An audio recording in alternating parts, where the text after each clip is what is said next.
Ang atong himuon karon kay pakit-on ta mo gina unsa nako pag-post sa TikTok ug sa Instagram ang akong product.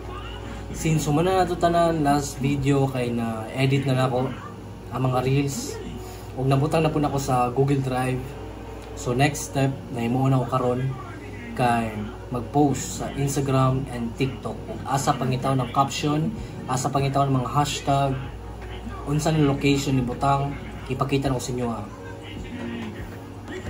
So mao ni ako ang TikTok. Okay, bago pa kayo. Since ang followers kailangan mag-reach og 1,000 followers para makabutang kag link, akong gihimo kay Instagram na akong gibutang para pag mo-click sila sa Instagram. Right, so pag mo-click ka sa Instagram, okay na ako sa Instagram karon, diri nila makita ang link sa shop.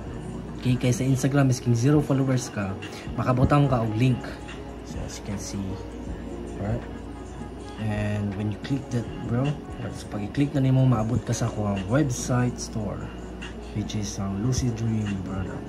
Yeah, pretty good. Ginainganin ako pag-post ang akong video. Gisave na ako tanan ng mga reels sa Google Drive gahapon, diba? So, ang kailangan na ako is mag-pick ko og isa ka video dire. See?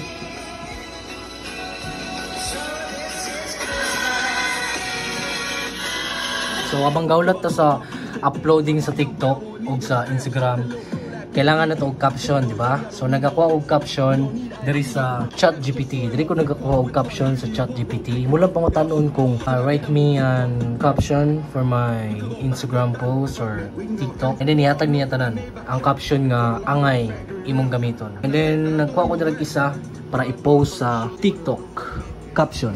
Now, nag-grab na to ang caption sa ChatGPT. I-paste na to dire. Okay. So now let's go. Nanatay caption.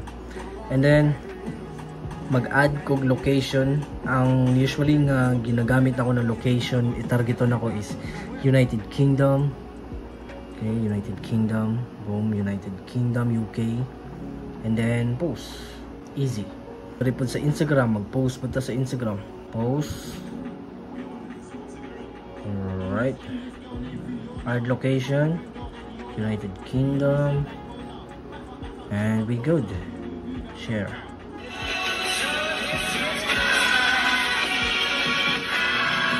So ingaton lang pag-post sa TikTok, Instagram, sa imong ads, video.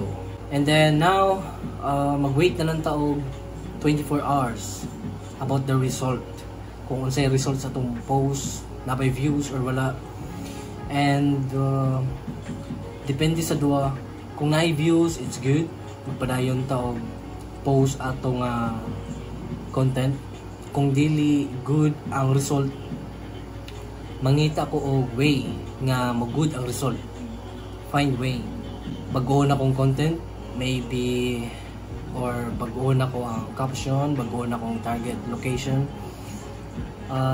misking unsa, whatever it takes. Optimize lang. Optimizing is one of the best idea or best strategy to improve your marketing. So gina-optimize ako akong store every single day.